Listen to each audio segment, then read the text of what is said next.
Assalamualaikum warahmatullahi wabarakatuh. Perkenalkan, nama saya Hijratul Mutmainnah dari kelas E, Fakultas Psikologi Universitas Negeri Makassar.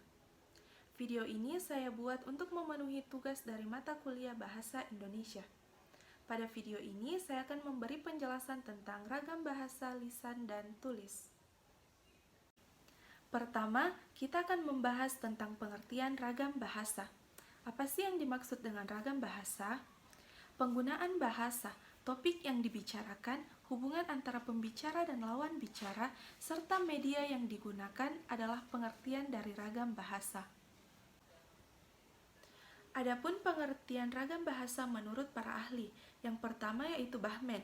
Menurut Bahmen, ragam bahasa adalah variasi suatu penggunaan bahasa yang berubah-ubah, tergantung pada topik yang dibicarakan, hubungan antara penutur dengan subjeknya, serta media pembicara dan subjek pembicaraan. Kedua, menurut Dendi Sugono. Menurut Dendi Sugono, ragam bahasa terbagi dua, yaitu bahasa baku dan tidak baku. Bahasa baku adalah bahasa yang bersifat formal, biasanya digunakan pada lingkungan pekerjaan dan sekolah. Sedangkan bahasa tidak baku atau yang biasa disebut dengan bahasa informal adalah bahasa yang digunakan dalam kehidupan sehari-hari, contohnya pada lingkungan keluarga. Dan yang terakhir, menurut Weisman, ragam bahasa adalah kaidah tentang norma yang berlaku yang berkaitan dengan latar belakang pembicaraan, pelaku bicara, dan topik pembicaraan. Selanjutnya, kita akan membahas tentang penyebab terjadinya ragam bahasa. Yang pertama yaitu faktor waktu. Contohnya, bahasa Melayu Sriwijaya berbeda dengan bahasa Melayu sebelum tahun 1922.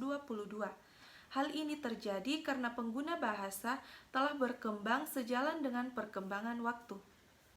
Yang kedua, faktor tempat. Seperti yang telah kita ketahui bahwa Indonesia memiliki bahasa daerah yang banyak dan beragam. Ketiga, faktor situasi. Faktor situasi terbagi dua, yaitu formal dan informal. Formal adalah yang bersifat resmi, biasanya digunakan di kantor dan di sekolah, sedangkan informal adalah yang tidak resmi atau bahasa yang digunakan pada kehidupan sehari-hari. Yang keempat, medium pengungkapan. Keragaman tersebut berkaitan dengan keragaman fungsi bahasa dan keragaman sosial penutur. Dan yang terakhir adalah faktor pemakai atau pengguna bahasa.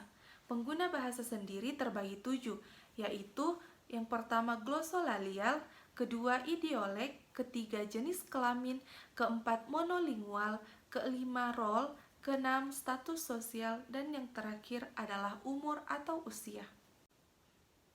Ciri-ciri ragam bahasa. Yang pertama, menggunakan unsur gramatikal eksplisit dan konsisten. Yang kedua, menggunakan imbuhan secara lengkap. Yang ketiga, menggunakan kata ganti resmi. Yang keempat, menggunakan kata baku. Yang kelima, menggunakan aturan EYD. Dan yang keenam, menghindari unsur kedaerahan. Berdasarkan medianya, ragam bahasa dapat dibagi menjadi dua, yaitu ragam lisan dan tulis. Ragam lisan, bahasa yang digunakan oleh pengguna bahasa dalam berkomunikasi disebut dengan ragam lisan. Adapun ciri-ciri dari ragam lisan, yaitu yang pertama, memerlukan lawan bicara. Yang kedua, bergantung pada situasi, kondisi, tempat, dan waktu. Yang ketiga, tidak harus memperhatikan unsur gramatikal. Yang keempat, berlangsung secara cepat. Yang kelima, biasanya tidak menggunakan alat bantu. Yang keenam, kesalahan dapat langsung dikoreksi. Yang ketujuh, dapat dibantu dengan gerakan tubuh, mimik wajah, serta intonasi. Kelebihan ragam lisan. Yang pertama, dapat disesuaikan dengan situasi. Yang kedua, faktor efisiensi. Yang ketiga, faktor kejelasan. Yang keempat, faktor kecepatan. Dan yang kelima, bentuknya yang lebih bebas. Dan yang terakhir, penggunaan bahasanya dapat disesuaikan dengan pengetahuan.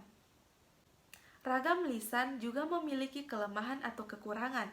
Yang pertama, bahasa lisan berisi kalimat yang tidak lengkap.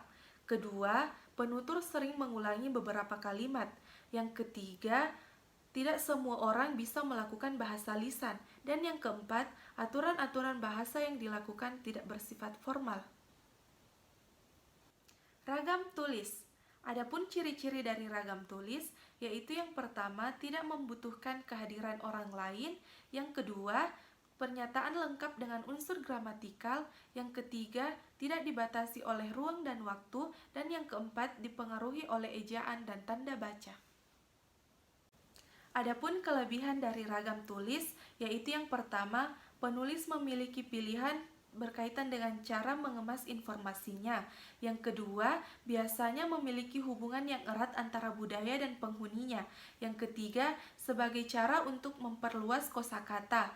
Dan yang terakhir, sebagai tempat untuk meluapkan emosi, berbagi cerita, berbagi informasi, untuk menambah wawasan para pembaca. Selain memiliki kelebihan, bahasa tulis juga memiliki kekurangan. Yang pertama, tidak ada alat atau metode yang dapat menjelaskan apa yang dimaksud dengan bahasa verbal. Kedua, tidak dapat menyampaikan informasi secara jujur dan lugas. Dan yang terakhir, tidak mungkin menjelaskan hal-hal yang tidak dapat dituliskan. Baik, berikut contoh penggunaan bahasa ragam lisan dan tulisan yang dapat saya sampaikan. Sekian penjelasan dari saya mengenai materi ragam bahasa lisan dan tulisan. Lebih dan kurangnya mohon dimaafkan. Wassalamualaikum warahmatullahi wabarakatuh.